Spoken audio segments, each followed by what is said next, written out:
J'aimerais traiter avec vous une petite présentation concernant une petite question archéologique syrienne, de l'archéologie comme symbole de notre destin. Alors que nous sommes au début de la 12e année du malheur qui a touché la Syrie, nous constatons que ce cataclysme est répandu sur presque toute la terre de nos ancêtres et que le désastre est devenu une réalité qui dévore quotidiennement notre destin archéologique. Cette sensation nous inflige une agression immense, impossible à dépeindre avec des expressions habituelles, car notre conscience actuelle ne correspond ni au schéma réel de notre discipline, ni aux espoirs dont nous rêvions jusqu'en 2011, ni même à notre ancienne existence archéologique. Ces temps archaïques de notre ancienne existence qui est pour beaucoup d'entre nous encore dans notre conscience, ne représente malheureusement que des résidus d'une archéologie évaporée dans le passé, au présent et pour l'avenir. Or, c'est mon présent dont je suis maître qui m'appartiennent en propos par rapport à ma qualité d'archéologue. Ce présent qui va développer les accomplissements réalisés tout au long de ma vie, mes projets, mes actions, mes recherches, etc., etc. De ce fait, le temps archéologique peut se fondre avec la connaissance archéologique afin de prévoir un avenir qui doit s'inscrire par le biais de la conscience dans une approche archéologique. Mon archéologie doit maîtriser le temps par sa conscience et retenir le passé dans sa mémoire afin de prévoir l'avenir. Par cette vision, l'archéologie se procure du temps qui lui permet d'assurer à son action une prolongation qui soulève le junk du temps.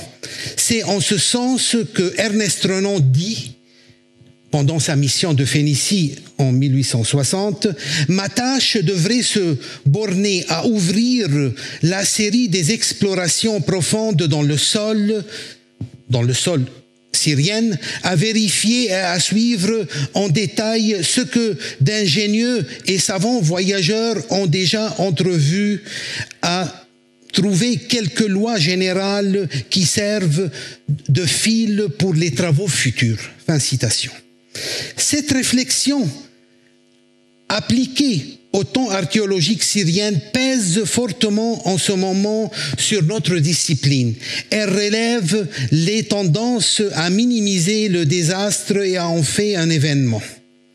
Par malheur, ce comportement erroné servit dans plusieurs domaines et qui s'étend rapidement. Le mal qu'il cause, hélas, ne sera pas corrigé.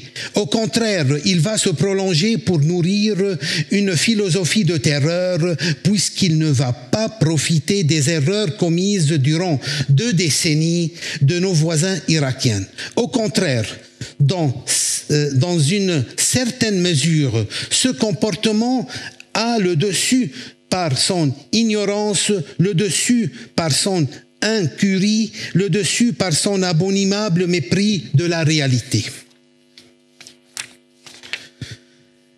Si le passé d'une réflexion centrée sur le temps archéologique a une réflexion focalisée sur l'espace archéologique, l'image de notre existence archéologique restitue un lien réel entre la réalité et l'imagination. Cette pratique rationnelle de l'espace conçu comme garant de la réalité archéologique porte une esthétique de l'espace devenue aujourd'hui le lieu idéal pour analyser le processus de destruction des temps dans la dissolocation même de cet espace. Ainsi, l'espace archéologique syrien, durant l'actuel désastre, va-t-il forger des types d'espaces qui correspondent à des activités hasardeuses et même douteuses? Cette manifestation de décomposition est équivalente à une désolation généralisée ou plutôt aux conséquences du passage d'une force rageuse destructive. Je peux même dire que la dimension des destructions est équivalente à une catastrophe généralisée. L'analyse du déroulement des événements presque partout en terre syrienne montre que cette destruction est matérialisée et matérielle, morale et intellectuelle. De même, le contexte dans lequel ces actes sont étayés n'échappe ni à la propagande du régime, ni à l'expression idéologique de certains groupes de l'opposition. Cette situation va faire de l'archéologie syrienne une discipline particulièrement dangereuse qui ressemble à ses positions au comportement de l'appareil de propagande et d'expansion des régimes totalitaires. Nous pouvons même dire que cette autodestruction des notions élémentaires de l'archéologie par des scientifiques reste encore à écrire. Mais la situation que nous vivons avec une archéologie curieusement éloignée du réel, cernée dans un long tunnel, fait surgir une lumière noire.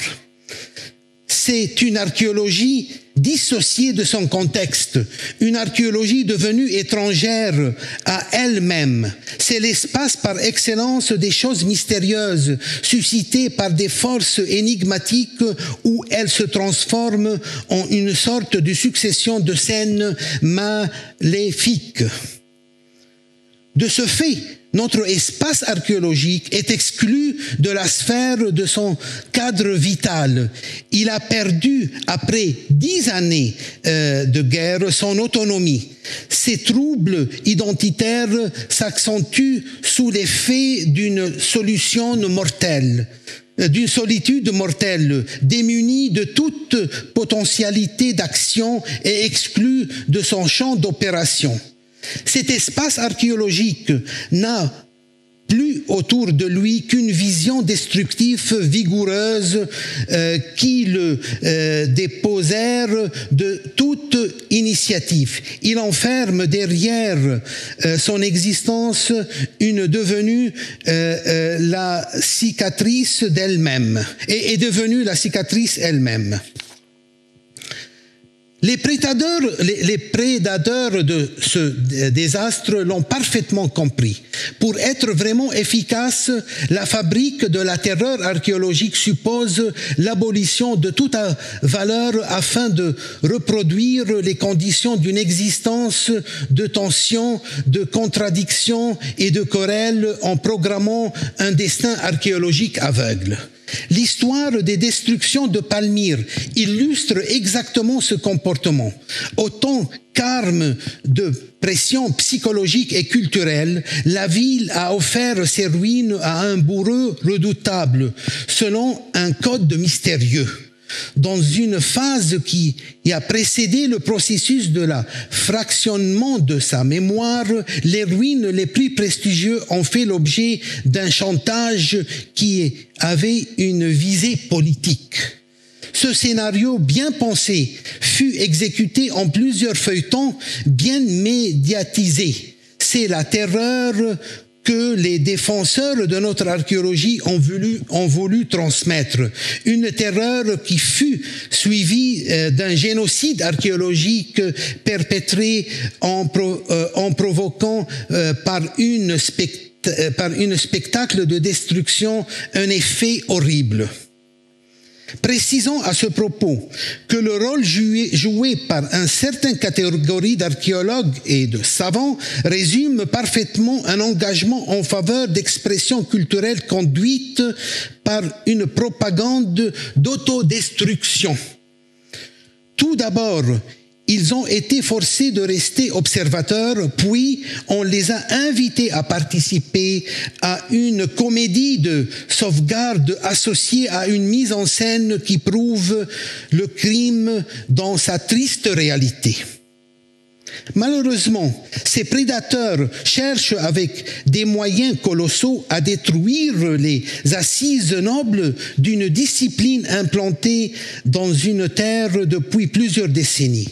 Si nous voulons agir pour affronter cette disposition, la première question qui se pose est celle de la place exacte dans le système actuel de l'archéologie syrienne des véritables valeurs scientifiques.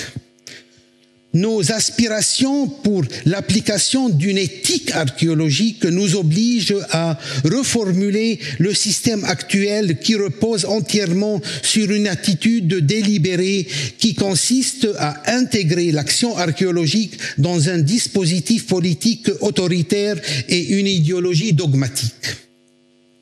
Ces enjeux destructeurs s'inscrivent dans une idéologie menée par le moyen d'une terreur intellectuelle dotée d'outils de pression pour s'assurer une maîtrise totale sur tous les aspects de notre discipline. Ce que ressort de notre analyse, ce n'est alors rien d'autre que la destruction systématique de l'image joyeuse de notre archéologie dans un désastre absolu, ou plutôt une dissolution qui échappe à toute forme d'expression. Il est certain que ce vainqueur a une énorme capacité de haine envers le patrimoine. Ses appels à la violence archéologique trouvent une résonance prodigieuse dans la frustration de toutes les forces destructives en Syrie. Que ce soit de la dynamitage des monuments de Palmyre dans une première phase ou les projets monstrueux de reconstruction dans la phase actuelle. Alors, nous devons intervenir pour sauvegarder efficacement notre héritage. Notre devoir serait de continuer à propager le message honnête de notre archéologie par des actions fondamentales et efficaces et assurer avant tout des marches pratiques la préservation de notre respect total de l'éthique de notre discipline. Malheureusement, notre discipline est dominée actuellement par 4 attitudes qui orientent son comportement. Lutte acharnée contre le monde archéologique noble par l'application de l'archéologie de la haine. Rapport de violence envers la discipline par l'adoption de l'archéologie de l'agressivité, soumission à la situation actuelle de la propagande de l'archéologie de l'indifférence, fermer les yeux et minimiser l'agression éthique par la diffusion de l'archéologie de la trahison. Ces 4 attitudes épuise toute la richesse des relations normales de notre archéologie de l'humain. Elle exprime une haine conjuguée à l'agressivité, l'indifférence et la trahison pour anéantir nos archéologies de lumière. Ainsi, pour échapper à ce désastre, tout en restant digne du nom d'archéologue, il n'y a qu'une vie possible. Que mes pensées et mes actions soient animées par la logique de la raison. La haine, l'agressivité, l'indifférence et la trahison sont étranges à ma vision d'archéologue. Mon attitude doit cultiver les notions de la réconciliation et surtout épargner à notre discipline toute attitude d'animosité et tout désir de revanche. Cette archéologie de l'humain qui se fait par un désir mutuel conscient conduit à une conception morale, celle de mettre notre vision d'humanisme au service de ceux qui nient les grandes valeurs de notre archéologie. Ici, nous touchons un point essentiel de notre discussion. Une dignité qui dégage les racines anciennes de nos ancêtres n'est que le produit d'une longue réflexion qui a débuté avec Ernest Renan, et je retourne toujours à Ernest Renan, dans sa mission de Phénicie en Syrie, où il souligne, et là je cite, qu'aucun droit n'est supérieur à celui de l'esprit humain cherchant la vérité. Admirant cette vérité, Renan insiste sur la transmission du message de notre discipline en précisant que, et là je cite encore, cette idée sur l'architecture était si enracinée dans l'esprit des architectes arabes qu'elle a donné naissance à un style. Puis, à la suite, Mohamed Kurd Ali, le premier directeur de l'Académie arabe de Damas en 1920, parle dans son œuvre encyclopédique les stratégies syriennes, Khutat al-Sham, du rôle joué par l'institution muséale dans la transmission du message de nos ancêtres.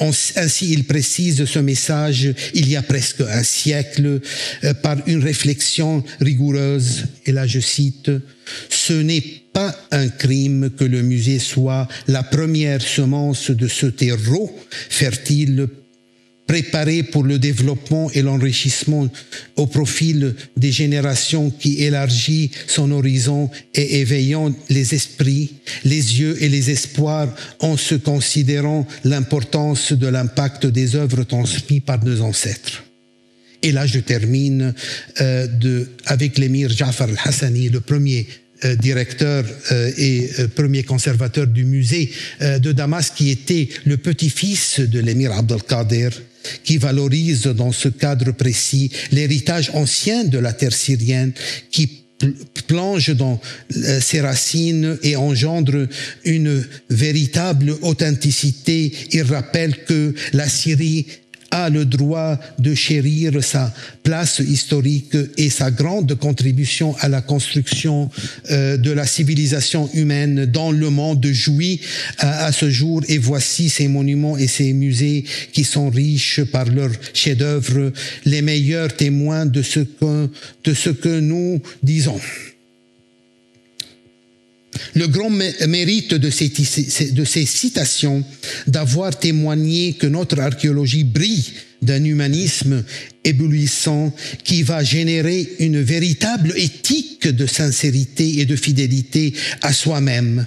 Les composantes de cet humanisme valorisent la dignité de l'archéologie par une éthique dominée par des notions de l'archéologie de la noblesse, qui doit se tenir héroïquement face au mal, à l'archéologie de l'individualisme et à l'archéologie du nihilisme, à l'œuvre pour déstabiliser notre archéologie et menace notre humanisme d'une désintégration totale. Pour conclure, les prédateurs actuels de notre archéologie soufflent de haine. Ils sont malades des souvenirs qu'ils n'arrivent pas à oublier. Leur passé interfère avec le présent et ils sont incapables de faire des plans pour l'avenir. Ils portent la responsabilité entière de notre existence actuellement. C'est pourquoi ils oscillent entre crainte et découragement. Pour être plus clair, je dirais que ces prédateurs qui vivent au présent et peuvent remonter la chaîne d'agressivité de leur conduite dans le passé vont construire un futur catastrophique. À ce stade, je m'interroge si nous pouvons encore être sauvés, revenir au monde archéologique normal. Nous pourrions dire d'abord que nous avons raté notre temps archéologique. Il n'y aura pas pour nous un temps archéologique du passé, car nous avons chassé sa mémoire. Il n'y aura pas non plus un temps archéologique de l'avenir, car nous l'avons fait avorter avant sa naissance. Il nous reste le temps archéologique du présent, que nous vivons avec douleur, avec le sang, avec le gémissement. Merci.